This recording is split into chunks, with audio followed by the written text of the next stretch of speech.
चलो शुरू करते हैं। कल हमने देखा था रेजोल्यूशन ऑफ वेक्टर। दो वेक्टरों को तोड़ा था, वेक्टर को दो भाग में तोड़ा था, उससे कंपोनेंट निकाला था। एक हॉरिजॉन्टल कंपोनेंट था और दूसरा वर्टिकल कंपोनेंट था। हॉरिजॉन्टल कंपोनेंट cos थीटा में टूटा था, वर्टिकल कंपोनेंट sin थीटा में टूटा था। तो आज हम देखेंगे पोजीशन वेक्टर। क्या देखेंगे भैया? Position vector. पोजीशन वेक्टर बोलो या फिर स्थित सदिश बोलो। क्या बोलो? स्थित सदिश। स्थित सदिश क्या करेगा? ये बताता है, पोजीशन को लोकेट करता है। जैसे एक तरह से आप कह सकते हो ये रेफरेंस पॉइंट का काम करता है। ये अपना कार्टेशियन प्लेन है। क्या है? Cartesian plane. कार्टेशियन प्लेन बोले तो एक्स वाई जेड है। ये अपना ओरिजिन है। अब कोई पॉइंट है अपने पास P इक्वल टू 1 2 3। तो ये जो 1 है, ये 2 है, ये 3 है, ये x को डिनोट करेगा, ये y को और ये z को। मतलब ये पॉइंट जो है ये किसी भी पॉइंट की जो है पोजीशन को डिफाइन कर रहा है कि बंदा x में जो है 1 यूनिट है, y में 2 यूनिट है और z में 3 यूनिट है। ये इसकी पोजीशन है ओरिजिन से कि ये किस डायरेक्शन में कितना और कितना है। सपोज हमने मान लिया ये पॉइंट P यहाँ पर है, x1 y1 और ये z1, और इसकी जो ओरिजिन से डिस्टेंस है मान लिया वेक्टर r1 है। तो OP एक वेक्टर बन जाएगा, OP एक वेक्टर बनेगा और OP equal to r1 vector. और इसे हम क्या लिख सकते हैं? ये x में कितना है x1, y में कितना है y1, z में कितना है z1। तो इसको अगर हम डिनोट करना चाहें कार्टेशियन प्लेन में, जैसे कल बात हुई थी कि अगर कोई वेक्टर जो है, कोई पॉइंट जो है वो x y z तीनों में है, तो उसको हम वेक्टर फॉर्म में कैसे लिखते हैं कि जितना वो x में होता था I लगा के, y में जो होता था j लगा के, और z में होता है वो k लगा के। तो ये x में है x1, तो इसे लिख सकते हैं x1 I के, ऐसे तो लिखा जाएगा ना भैया।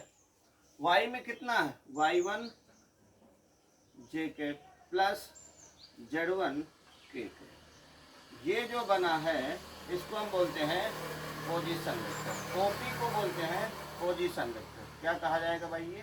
ये है पोजीशन वेक्टर। ठीक है। बंदा यहाँ था, यहाँ से मान लो चलते चलते वो यहाँ पे पहुँचा है पॉइंट Q पे। तो ओरिजिन से पहले उसकी डिस्टेंस कितनी थी? उसका जो लोकेशन था, उसकी जो पोजीशन को डिफाइन करने के लिए वेक्टर r1 यूज करते थे। अब वो Q पे पहुंचा है तो इसको हम क्या बोलेंगे? Vector r। पहले उसकी पोजीशन OP वेक्टर थी, अब उसकी पोजीशन क्या है? OQ। देखो भाई, OP, O से P को डिफाइन किया जा रहा है, O से Q को डिफाइन किया जा रहा है। तो अब उसका जो है पोजीशन वेक्टर हो जाएगा OQ। इसे हम देखते हैं वेक्टर R2 से। यहाँ पर उसके कोऑर्डिनेट्स जो होंगे x2 y2 और z2। मान लिया x में वो x2 है, y डायरेक्शन में y2 है, z डायरेक्शन में वो z2 है। तो इसको वेक्टर फॉर्म में अगर हम लिखेंगे तो बनेगा x2 i cap plus y2 j cap plus z2 k cap. ये अपना है position vector for initial position, position vector for final position. मतलब ये P जो है इसे हम इनिशियल पोजीशन कहेंगे। क्या कहेंगे? Initial position. और Q को बोलेंगे फाइनल पोजीशन। क्या बोलेंगे? Final position. ये है अंतिम स्थिति। क्या है भाई? अंतिम स्थिति। और ये है अपनी प्रारंभिक स्थिति। क्या है बाबू? प्रारंभिक स्थिति। अंतिम स्थिति ये है, प्रारंभिक स्थिति ये है। थर्ड चैप्टर के स्टार्टिंग में हम लोगों ने डिस्प्लेसमेंट पढ़ा था। डिस्प्लेसमेंट पढ़ा था तो उसमें क्या पढ़ा था, displacement is equal to displacement equal to क्या पढ़ा था, final position minus initial position पढ़ा था ना भैया। प्रारंभिक अंतिम स्थिति माइनस प्रारंभिक स्थिति, ये हमने 3rd चैप्टर में पढ़ा है जब हम लोग डिस्प्लेसमेंट पढ़ रहे थे, या फिर कहो विस्थापन पढ़ रहे थे। विस्थापन क्या होता है, अंतिम स्थिति माइनस प्रारंभिक स्थिति। तो ये बंदा जो है ये पहले यहाँ था, अब यहाँ पहुँचा है, तो ये कितना विस्थापित हुआ है हमें ये देखना है, ये कितना डिस्प्लेस हुआ है। तो पोजीशन वेक्टर के साथ साथ हम क्या पढ़ते हैं, पोजीशन वेक्टर। पोजीशन वेक्टर के साथ साथ हम पढ़ते हैं डिस्प्लेसमेंट वेक्टर।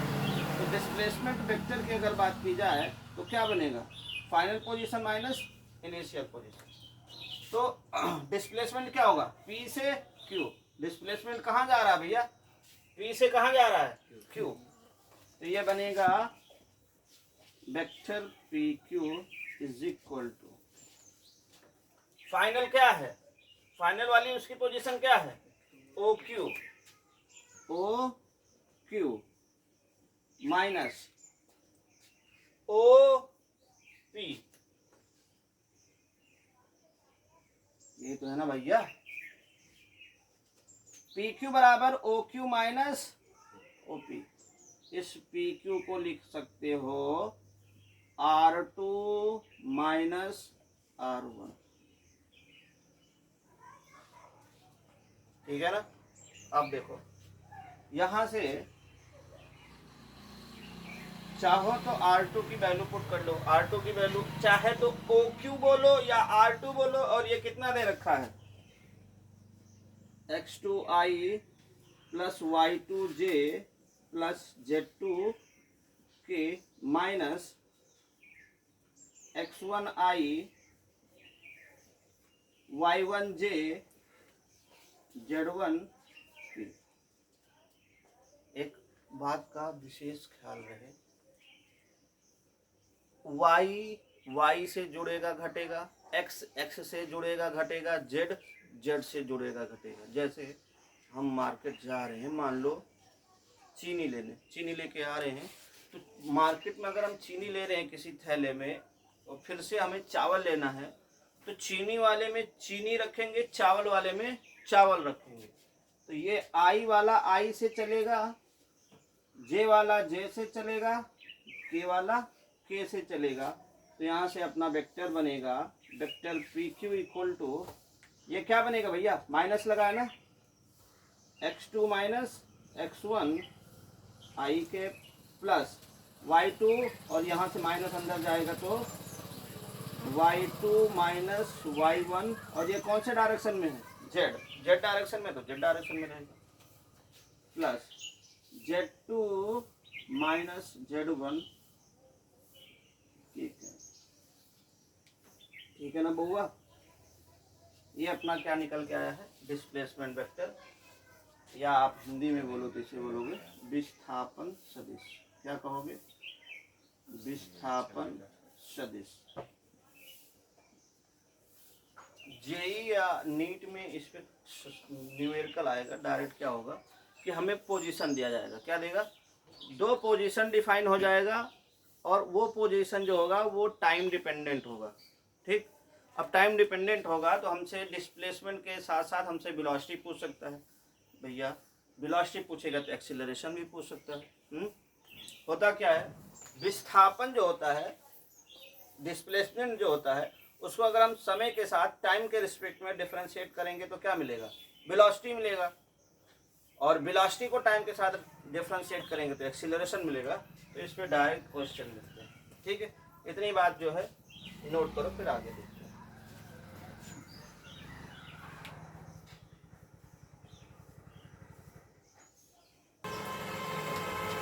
चल भाई, ओए आओ, ये अपना है फाइनल पॉइंट और ये है अपना इनिशियल। क्वेश्चन क्या कर रहा है सुनो, कि 4, 3, 1, 2, 1, 3 are final and initial points of an object. ये और ये फाइनल और इनिशियल उसके पोजीशन है, पॉइंट्स दिए हैं। हमको पोजीशन वेक्टर बताना और डिस्प्लेसमेंट वेक्टर बताना, ठीक है। तो ये फाइनल है, ये इनिशियल है, 431 लिखा है।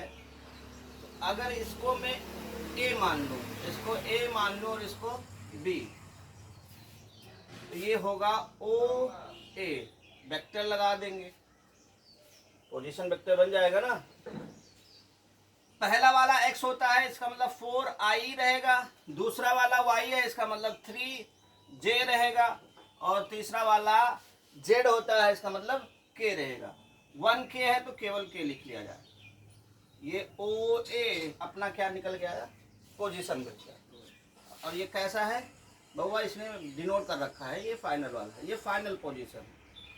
ये कौन सा है, फाइनल पोजीशन। इसे आप चाहे R1 लिख लो, कोई दिक्कत थोड़ी ना है। नहीं, फाइनल वाले को R2 बोलते हैं। कुछ भी लिखो, लिखना क्या है, ओए अभी हम दिखाते हैं, ठीक। इसको लिख लेते हैं OB। क्या लिख लेते हैं, OB।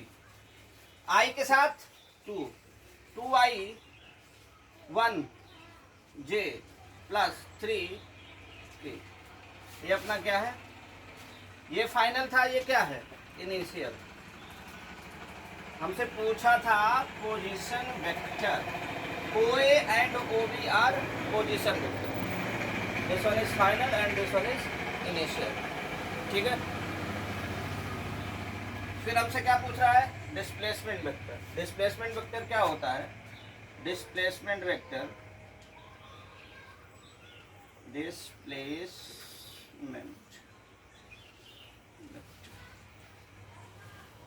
डिस्प्लेसमेंट वेक्टर क्या होता है, final minus initial.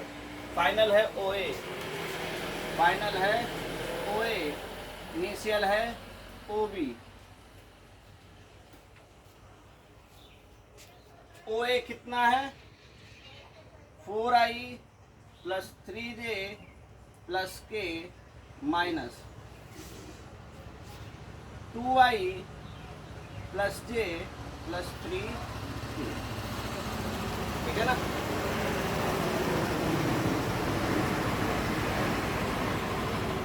Four i plus 3j plus k minus 2i minus j minus 3k।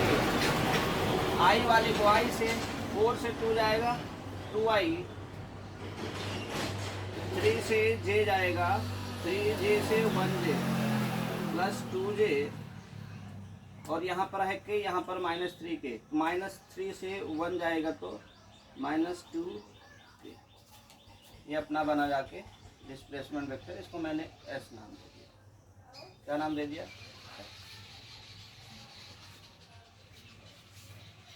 ठीक है ना बस, कोई डाउट तो नहीं। कभी कभी क्या होता है, ये हमारा डिस्प्लेसमेंट वेक्टर है। डिस्प्लेसमेंट वेक्टर में दो चीज़ें हैं, एक तो मैग्नीट्यूड भी है और दूसरा डायरेक्शन भी है। अगर आपको कोई वेक्टर दे दिया जाए, उस वेक्टर का मैग्नीट्यूड निकालना हो और जो क्या हो x y z तीनों में है, तो इसका मॉड निकालते हैं। ये सीखना भाई, मॉड S इक्वल टू जो I के पास है, J के पास है, K के पास है, इन तीनों का स्क्वायर रूट ले लेते हैं। क्या ले लेते हैं, यहाँ पे जो I के पहले रहेगा उसका स्क्वायर, यहाँ पर जो J के पहले रहेगा उसका स्क्वायर, प्लस ये है -2 का स्क्वायर। 2 दूना 4 प्लस 2 दूना 4 प्लस 2 दूना 4। ये कितना बनेगा भाई, 4 4 8 4 12। ये क्या बनेगा, √12। और इसको हम लिख सकते हैं 4√3, और 4 का स्क्वायर रूट बाहर आ जाएगा, 4 का स्क्वायर रूट 2√3। मतलब एक बात और आपने समझी कि अगर कोई वेक्टर दिया है ijk के लिए, अगर कोई वेक्टर दिया है ijk के लिए, तो उसका अगर मैग्नीट्यूड निकालना है तो कैसे निकालते हैं, ijk तीनों का स्क्वायर करके उसका क्या ले लेना है, स्क्वायर रूट। वो क्या देगा हमें, मैग्नीट्यूड, ठीक है। चलो ये नोट करो। फिर एक क्वेश्चन है, अपने पास एक वेक्टर है अपने पास एक वेक्टर है, vector A equal to 3i plus 2j minus k, and vector B जो है, वेक्टर बी दे रखा है माइनस आई प्लस 7j प्लस 4√3k। आपको फाइंड करना है मॉड ऑफ वेक्टर बी, आपको फाइंड करना है mod of vector A and mod of vector B. ये दोनों चीजें फाइंड करनी है, और आपको ये भी फाइंड करना है vector A plus vector B, और दूसरा आपको ये भी फाइंड करना है vector A minus vector B. ये क्वेश्चन जो आंसर है ये नोट करने के बाद ये क्वेश्चन है, ठीक है। आओ देखते हैं मॉड ए। मॉड क्या करना है, कुछ ना करना है बाबू। आई के पहले 3 है, 3 का स्क्वायर प्लस जे के पहले 2 है, 2 का स्क्वायर प्लस के पहले -1 है, -1 का square. Mod A 9 4 1 9 4 13 1 is equal to 40। Okay, चलो मॉड भी देखते हैं। देख भैया, देख बाबू देख। आई के पहले -1 का स्क्वायर प्लस जे के पहले 7 का स्क्वायर प्लस के पहले 4√3 का स्क्वायर। देखना बाबू, इसमें थोड़ा सा देख, 1 का 1, 7 का 49 प्लस इधर देखो 4 का करोगे तो 16, और √3 का तो हो जाएगा 3, तो 16 और 3 48, 48 होगा ना, 48 ना बबुआ। तो इधर देखो ये क्या हो जाएगा, 49 और 49, 48 1 49 49, इसे लिख सकते हैं 2 और 49। अरे भैया 49 49 98 98 98 को लिख सकते हैं 2 × 49। अब ये 49 का मिल सके है, 49 का तो मिल सके है ना, 7√2। ओके, चलो ये तो डन। अब ए प्लस बी निकालना है, A plus B. Vector A plus vector B, हमने क्या बताया है कि जब भी दो वेक्टर को जोड़ना है आराम से, आई को आई में जोड़ दो, जे को जे में जोड़ दो, और के को के में जोड़ दो।